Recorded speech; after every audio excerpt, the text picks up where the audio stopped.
Ladies and gentlemen, here we go. I would like to ask Art to introduce our speaker, as much as you would not know him already. He's not exactly somebody who is not well known. Thank you very much. It's with great pleasure that I introduce Yehuda Bauer, Professor Emeritus of History and Holocaust Studies at the Hebrew University, and academic advisor to Yad Vashem. He was born in Prague, Czechoslovakia in 1926, and he immigrated with his family to the land of Israel in 1939. I understand I was just a day after Kristallnacht. Yeah. The land of Israel.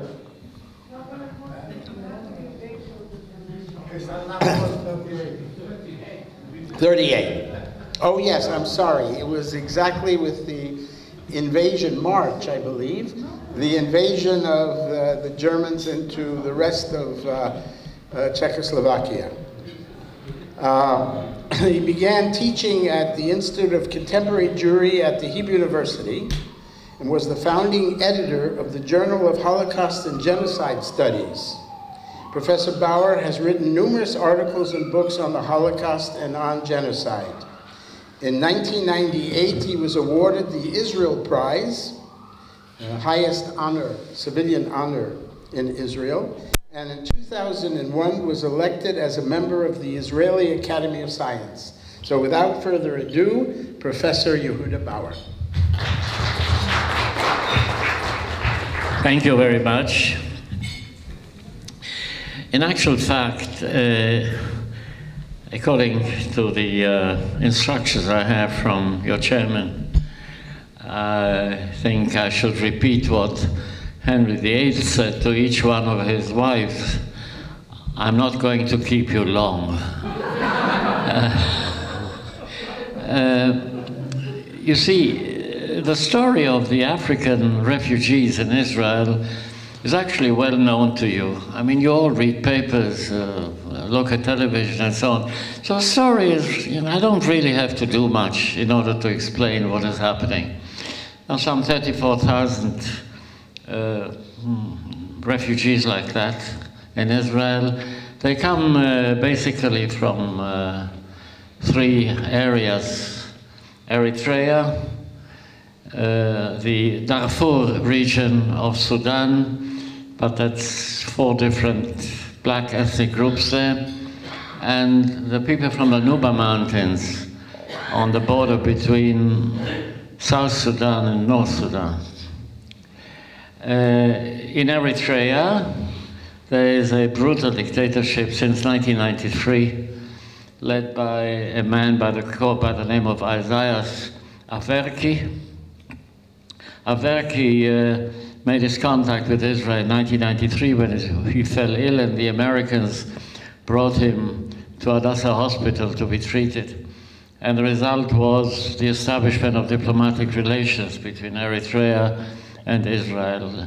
There is actually an Israeli diplomatic representation in Eritrea, and there's an embassy of Eritrea in Ramat Gan. The dictatorship of Afwerki is one of the most brutal dictatorships in the world, according to the United Nations, on an equal footing with North Korea. Actually, by comparison, North Korea doesn't do so badly if you compare it to Eritrea. Young men are conscripted into the army for forced labor, and many of them don't return home ever. Some of them are released against payment and so on. Some of them manage to get married and they are released. How do you find a wife if you are in forced labor in a camp and so on? So there is a flight of people who simply want to save their lives from Eritrea to Uganda, to Libya, from Libya to Egypt, from Egypt to the Sinai Peninsula, where thousands of them were murdered, raped, tortured by Bedouin tribes who joined the ISIS, the radical Islamic group, Daesh, and made it as infiltrators, as they are called here, Mistaninim, to Israel. The building of the wall, along the Egyptian border, stopped that immigration completely.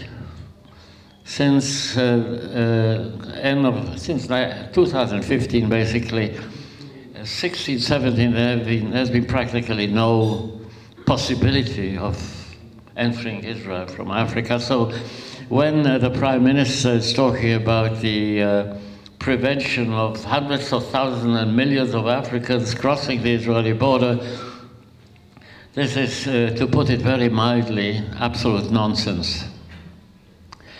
The treatment they receive here, it depends who. The men, the single men, and the others work in jobs that Israelis don't like to work at. And the hotel industry, building industry, some people have learned social work with geriatric work and so on. Many of them work in restaurants and cafes and so on and so forth. The desire to expel them, especially the Eritreans, is based on a number of purely political considerations, in my view. One of them is based on sheer racism. As I said at the table here, if these were blonde Norwegians with blue eyes, there would be no problem. But there's also a relationship with Eritrea. According to what is known in this country as foreign sources, we all know that there is a naval base, Israeli naval base in Eritrea. After all, the Israeli Navy patrolling the Red Sea has to have a base somewhere. And the Eritreans fought a bitter war against Yemen. And Yemen, of course, is an enemy. And so there is a kind of a quiet agreement with Eritrea not to do too much. If you expel Eritreans back to Africa, that's okay, that's fine. The other consideration is economic. If you get Thais and Filipinos and Ukrainians and Romanians and so on to work here, basically as foreign laborers who have to pay their way, and so there are companies who deal with basically slave labor or indentured labor, who make millions of dollars with these people, because they have to repay the journey and some basic stuff. So they make a lot of money. But the black Africans who are here, they are no source of income because they're already here. So the big companies are fully supportive, of course, of the deportation of Africans. The argument that we put forward in many cases is a moral argument. The Jews were infiltrators. I mean, the very fact, you know, illegal immigration under the British, what was that? That was infiltration, yeah, against the law in Palestine under the British mandate. And we have raised hell, rightly so, when the British deported, for instance, part of the people who came here to Mauritius, and so on, after the war, after 1945. 300,000 Jews traveled from Eastern Europe to Western Europe, Central Europe, to displaced persons camps in Germany, Austria, and Italy. How did they arrive? They didn't have any visas. They infiltrated. Huh? The Africans who came here didn't come here because they wanted to become rich for economic reasons, simply because they wanted to save their lives. That's the Eritreans. In Darfur, there was a genocide, because it's ended. We are still talking in the media about the ongoing genocide in Darfur. That's a mistake. It's finished. The black ethnicities that were destroyed by the genocidal government in Khartoum in Sudan were destroyed as ethnicities. The individuals who made it up, in part, the ones who survived, are in refugee camps, in terrible refugee camps all over Darfur. The people who escaped that genocide tried to reach all kinds of places, and some 8,000 got here. Now they are treated slightly differently, slightly different. The Nuba Mountain people are less than 1,000, so that's again, it's a genocide. That is an ongoing genocide. The Dinka people in the Nuba Mountains. When you deal with these people, the background of these people is important. Do we behave like others? Yeah, unfortunately so. We shouldn't. Why take bad examples as something that we should copy? But moral arguments don't work. Just don't work. They do work with our young generation. I must say, there's tremendous effort by young Israelis, especially students, who go out and volunteer to help African immigrants. They go not only to South Tel Aviv, but to all kinds of other places, Eilat and so on, and Dimona and so on, and try to help wherever they can. Now, that's very good. It doesn't solve the problem. What would solve the problem? You know, it's so simple, really. Instead of bringing another 34,000 Thais and Filipinos and Ukrainians and Romanians and so on and so forth, use the Africans who are here. Give them temporary residence until such a time where then they want to return to their countries. That's where their families are. But not with Afwerki as the dictator in Eritrea, not with Omar al-Bashir as the ruler, as the dictator in Sudan, but in a hopefully different situation. Keep them here with temporary residence. Let them work as with work permits, with a minimum wage if you want to. Let them pay for social security and health services like everyone else. And let them, that's what they would like to do, be productive. And there's an intelligentsia there that wants to study. So if they are good enough, they will get the money from the universities to be able to study. If they are good enough, why not?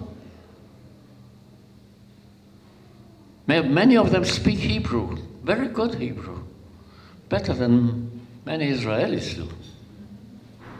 They they are of different religious persuasions. The Darfurians are Muslims, all of them. The Eritreans are Christians. The Nuba Mountain people are in part animists, in part Christians. The religion makes absolutely no difference. It's not that motivates them. It's not that is important to the centrally important. Some of the Darfurians go to a mosque very rarely. When they were in Darfur, they were part of a very moderate Sunni version of Islam. There were Islamists there, sure too, yeah, sure. They didn't come to Israel. Complicated. So the solution is simple. Can it be achieved? Well, if we raise enough hell, if there is enough public interest in this, and that's very difficult because we are constantly under media pressure to do everything else but that. Corruption and security issues, real ones. I mean, one should not minimize that. And other issues. But this is important because it goes to the core. It goes to the core of a Jewish identity. The Jewish identity is based on something opposite to the way that we treat the Africans. Now this is theoretical, this is abstract. It doesn't work very well with political leaders, but it's there. Ultimately, it is important. So raise hell, and maybe that will help. In fact, there is some change. They don't any longer minimize the possibility of an intervention by the Supreme Court. Who is responsible for the policy?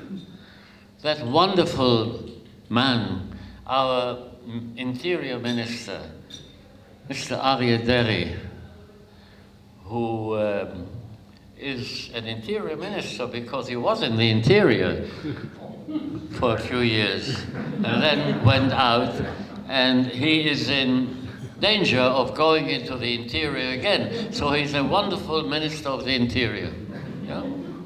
He is responsible for expelling black Africans to where? To Rwanda, which denies that there is an agreement. And the Israeli government says there is an agreement. Actually, both may be right. You know, there are some people here who know something about diplomacy. There is something called a note verbal, which is a paper, which is not an official paper of the government, but a kind of an understanding. It doesn't have to be signed. It's an understanding of two different countries, entities, whatever. So maybe there is such a thing, a note verbal with Rwanda, a note verbal with Uganda. We deport them there without papers. The papers are taken from them as they land there. They land with $3,500. Now they promise to increase that to $5,000. But they have no right to work. And they're not recognized as refugees. They come from Israel. And in Rwanda, you know how many refugees Rwanda has? Non-Rwandan refugees in Rwanda? 170,000. In a country whose population approximates that of Israel. 170,000 in camps. And the Rwandans have to take care of them, of course, with United Nations help and so on and so forth, minimal help. The same applies to Uganda. So the people who go there, who are expelled there, what should they do? They can't work. If they work and are caught, it's against the law. They don't have work permits. So they go where? From Rwanda to Uganda? From Uganda to Libya? Libya is a disaster. Terrible camps, refugee camps, awful. So they escaped from there and tried to reach Italy. A few. How many reached Italy? 50? 100? at the most.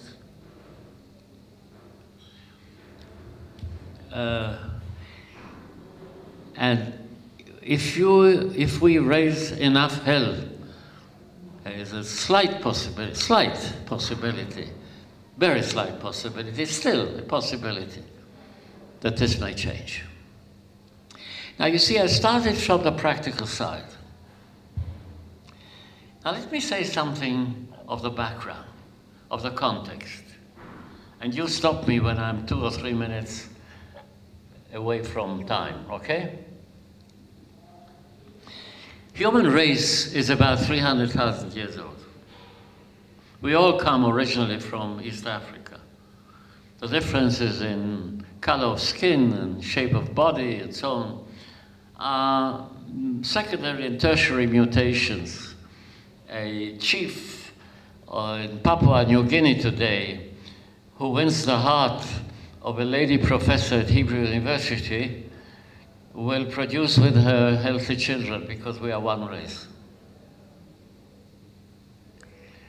About 100,000 years ago, human race began to expand from East Africa, south and west in Africa, and northeast into the bridge,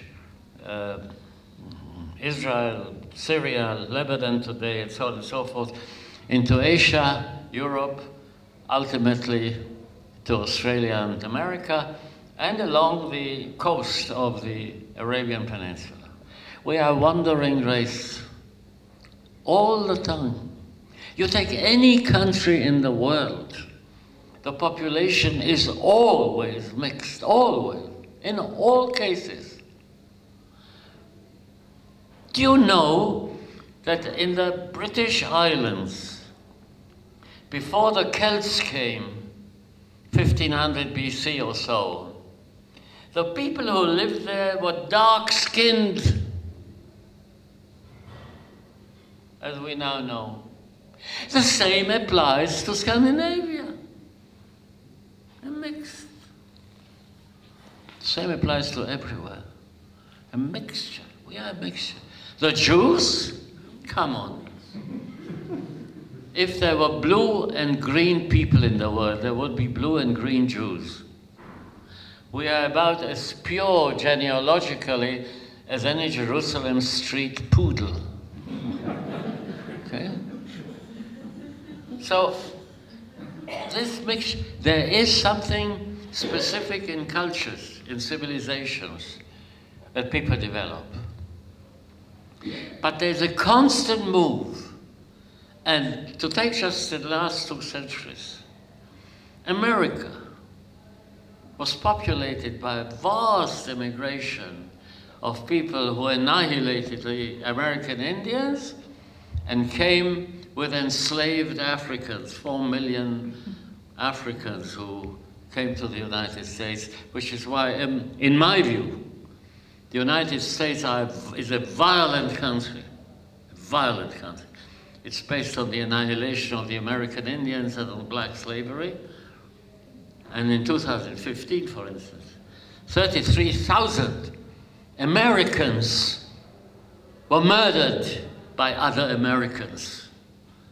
49 times more than the average of all advanced countries in the world.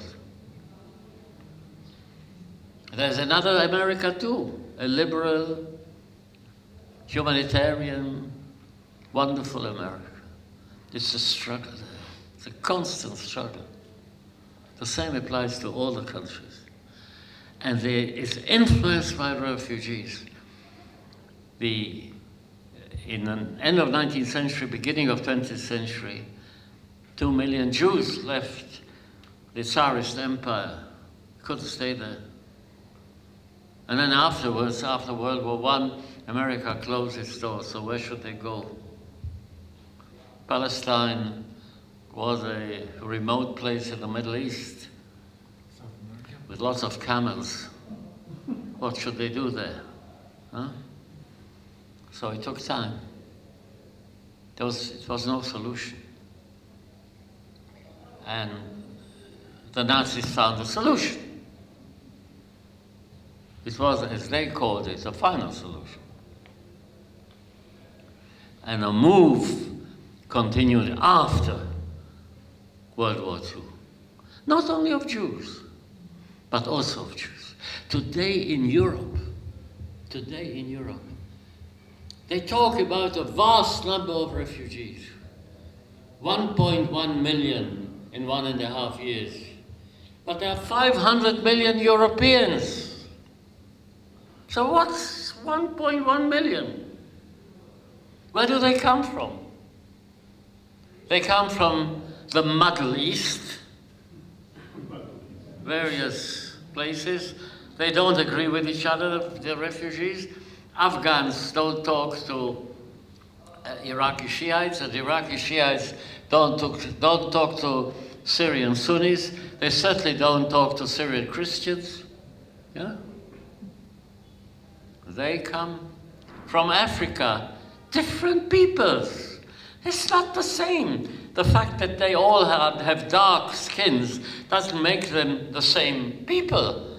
Different civilizations, different groups. From Eritrea, from Niger, from Nigeria, from Mali, from a Central African Republic, from Libya. They come, they cross the Mediterranean if they can. Many of them, as we all know, die on the way. And that's the second immigration, that's the second sort. And then there are the Ukrainians, nobody talks about them. Tens of thousands of Ukrainians who are fleeing terrible economic conditions in the Ukraine are going to Poland. Poland has declared openly, we don't want any Muslims, we don't want any blacks. They've said so. The Hungarians said exactly the same thing. They get the immigration they need because it's an aging population in Europe. They need workers. So, Ukrainians are, many of them, blonde with blue eyes. That's okay. So they go to Poland, they go to Hungary, everything's fine. Yeah? Africans? Black people? Come on. There is a trend, my friends, in the world, in the last 10, 15 years, of anti-liberalism. Xi Jinping has become the Chinese emperor. He's an emperor. There are dictatorships in Laos, and Cambodia, and Vietnam, in Thailand. There are dictatorships in the northern tier that used to be the Asiatic Soviet Union. There's our good friend Putin in Russia, a fine example of a liberal democrat, right?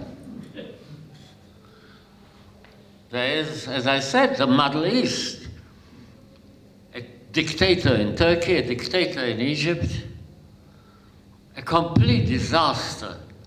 Humanitarian, political, in every sense, in Syria and Iraq. There's an illiberal democracy developing in Israel. There is Poland and Hungary in Europe. There are several African states in the same situation. There's Venezuela in South America, Honduras, Guatemala. There is Trumpland beyond the sea. Trumpland is the result of that same trend. A violently nationalistic, at the bottom, ultimately, racist development. It is opposed by a liberal trend. It's not a matter of political parties anymore. It's not a matter of right and left. Liberals in Europe are led by two conservatives, Angela Merkel and Emmanuel Macron. In Canada, the Liberal government is practically social democratic. In various other countries, it's the same situation.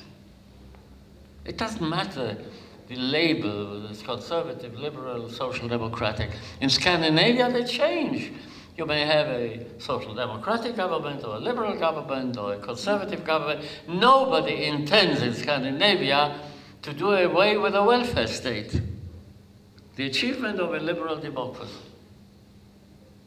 So there's a counter to that. And there are attempts to organize it. Let me end by saying something about this organization. At the initiative of the Swiss, after preparation, long preparation, an organization was founded of like-minded governments to solidify a liberal bloc at the United Nations. It's called GAAMAC, Global Action Against Mass Atrocity Crimes.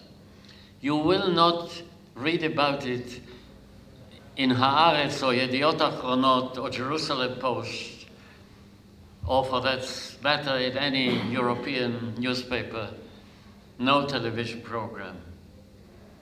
But 36 governments met in Costa Rica in February 2015, 46 governments in Manila in 2016, and on the 23rd of May this year, there will be another meeting of GAAMAC in Uganda. I don't know how many countries will come. Government. I don't have to tell you that Russia, America, China, Libya, Iran, North Korea, and so on, and Israel don't come. There may be a change, pressure exerted here on some people in the Foreign Office who are friendly to the idea. But at the moment, no. Is there a hope for that kind of thing? Of course. Is there any kind of guarantee that this will succeed? Absolutely not. It may fail. Other things like that have failed in the past. But it's built on a slow, careful process of diplomatic, consensual development. You arrange between countries that may disagree on a host of issues, but they will agree on this: to prevent mass atrocity crimes as much as possible. Can these crimes, can these horrors, can these problems be completely solved? No. Humans are not very nice people. I think we should remember that. So let's make them a little bit nicer than they are. We can't achieve more than that. But it's worth spending one's lifetime in order to make the effort.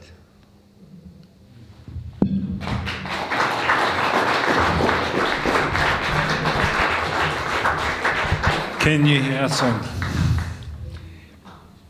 Eli. Regarding the... No, I would like you to also questions come here, use the microphone. His hearing is not the ideal one. Let me just explain it. I'm very old, and my hearing is disappearing. So I need somebody standing next to me with a microphone in order to understand what she or he is saying. Okay, no problem. About the Eritreans in Israel, I've heard personal stories of people, not only read it in the media, that many of them are very violent. They have raped Filipino women in the south of Tel Aviv. They've robbed them. They were very violent towards Israelis as well. They're criminal. What do you have to say about that? South Tel Aviv was a disadvantaged area before the Africans came. if the Africans go, it will continue to be a disadvantaged area, and the people who live there will vote for the people who disadvantage them. That's the story, basically. There is in South Tel Aviv also a fairly large group of citizens, Israeli citizens, who oppose the deportation of the Africans. Yeah? So it's a complicated situation. Why should they live on the south of Tel Aviv? They were brought there.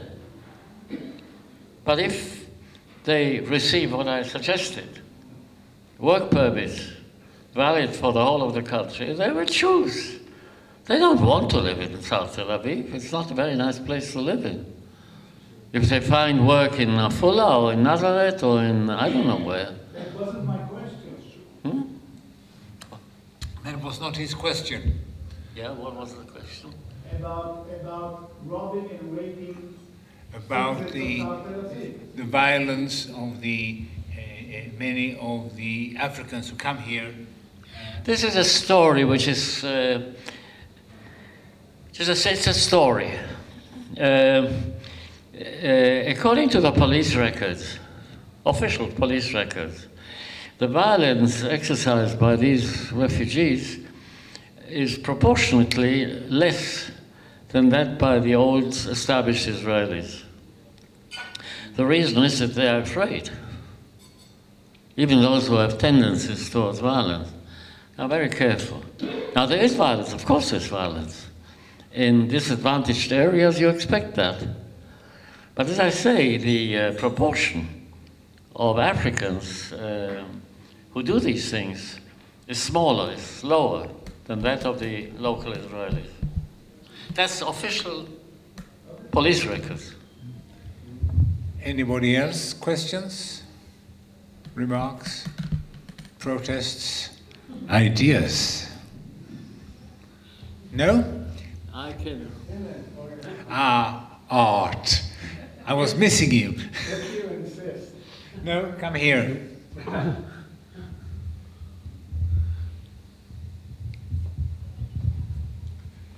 Yes. Thank you, David. As you may know, I worked for 30 years with the American Foreign Aid Program, USAID, before coming back to Israel. And the hope during those years is that we could get countries and people to stabilize with opportunity at home. And it worked in many places. In Korea, when I first joined the Foreign Service 50 years ago, there was a South Korea desk and foreign American aid and of other countries to Korea. And it worked in South Korea. It worked in Taiwan. It's worked in Thailand. There are countries around the world where it works and others where it's a struggle. It has to do with culture. It has to do with lack of economic opportunity. You can't build much of a economy on peanuts in Niger. But looking at the biggest picture that you traced for us, where is there hope in this sense? Some places it worked, and they didn't become refugees. The trend that I referred to, the negative trend, I said it was in the last 10, 15 years, because before that it seemed to be the opposite, that there's a widening of the scope of democratic development. We were wrong when we thought that that was the case. After the collapse of the Soviet Union, there seemed to be a time of increased opportunities for democratic liberties, including, for instance, in Poland and Hungary.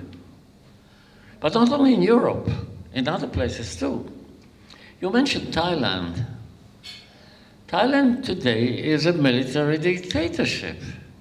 It didn't used to be like that. It was something different. There was a hope in Thailand that there would be a development completely different from the one that took place. You have in India, for instance, today is a huge country. Huh? You have a nationalist government headed by a good friend of our Prime Minister, Narendra Modi. Now, it's the party that he represents is a violently nationalist, anti-Muslim party. So he's careful because the Muslim minority in the Republic of India numbers about 180 million people. So you don't mess around with that too much. Traditionally, the president, it's a formal position of India, is usually a Muslim. Yeah? The Prime Minister is a Hindu. Narendra Modi is changing that. Narendra Modi wants emphasis on nationalist Hinduism. That's a terrible danger.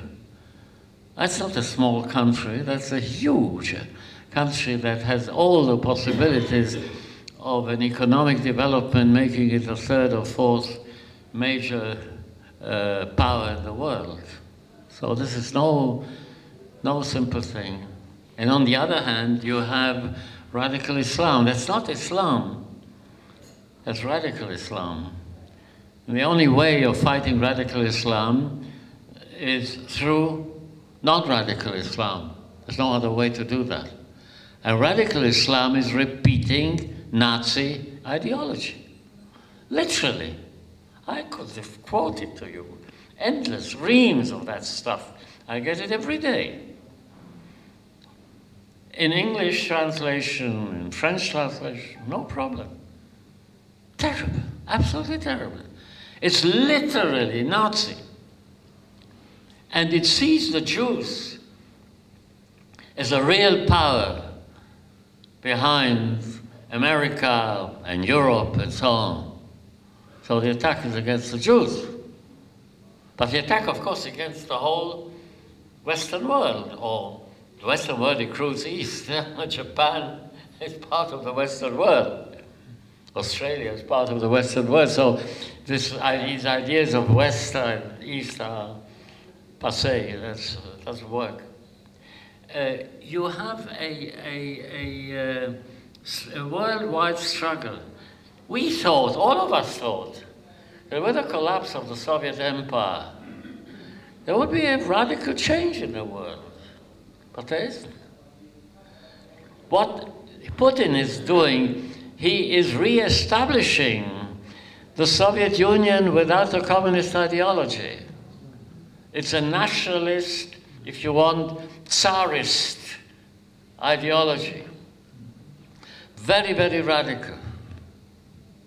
In Poland, you have a Bolshevik anti-communism. Yeah? You have a tremendous danger in all these places. Now, what I said about Gamak, this attempt to create a counter, the people who do that, they are much younger than I am.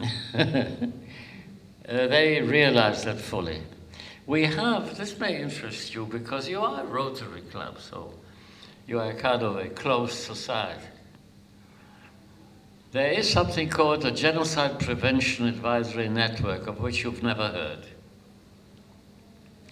It consists of some 25 individuals from all continents who are academics, diplomats, journalists, so on, who try to influence the political world through what one of us called theory-based practicality, which means we analyze data from all the world. We create risk assessments of violent outbreaks.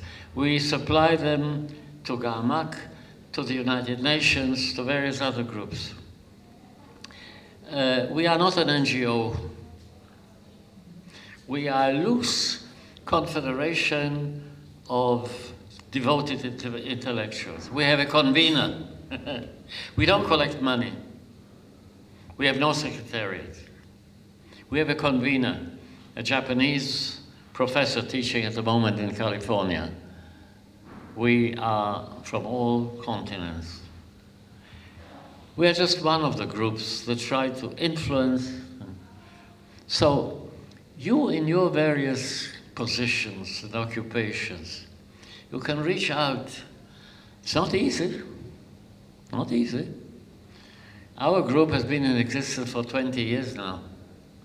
We organized the Stockholm Forum on Holocaust education, the academic part of it, the content part of it in 2000, and then the Stockholm Forum on Genocide Prevention in 2004. We are behind Garmak. We are part of the steering committee of Garmak, not as a group, 4 individuals from our group. We are open, of course. You can access our material on the web, no problem. There are some groups like that. Do they present a hope? I think so. Not more than that. Not more than that.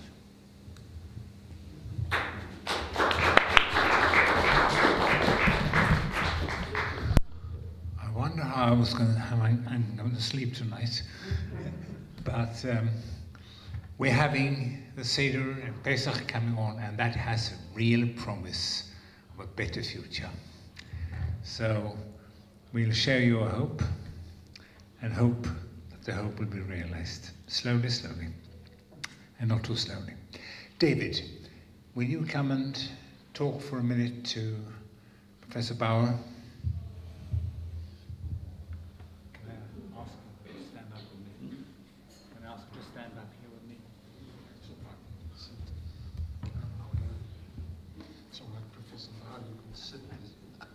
You can sit. No, sit, be comfortable. Professor Bauer, let me thank you for such a wide-ranging presentation and analysis that went far further than I think many of us were expecting, as you moved from Israel to an analysis of the rest of the world and the refugees that exist in different countries and the different reasons for them being refugees. As you were talking, excuse me, I was thinking, many of us sitting in this room don't have to dig back many generations to find when we or our ancestors were refugees. And I was hoping that from what you were going to tell me, I would feel a little better about the way we are treating refugees in the country at the moment. My sense of embarrassment and shame as one reads the newspaper is one that I think you share, and I think that many of the people in the room share, as they've lost the basic sense of humanity. Where would we be if similar conditions applied to us over the generations?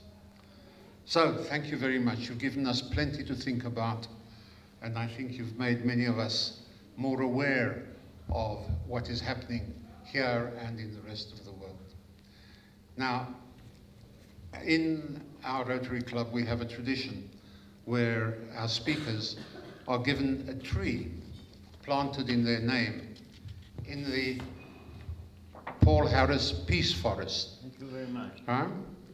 It is near Tzfat, and whenever you're visiting in that area, I'm sure you can visit your tree.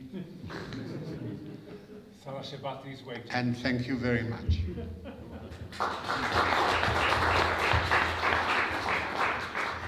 Please stay where you are, because we're not quite finished yet.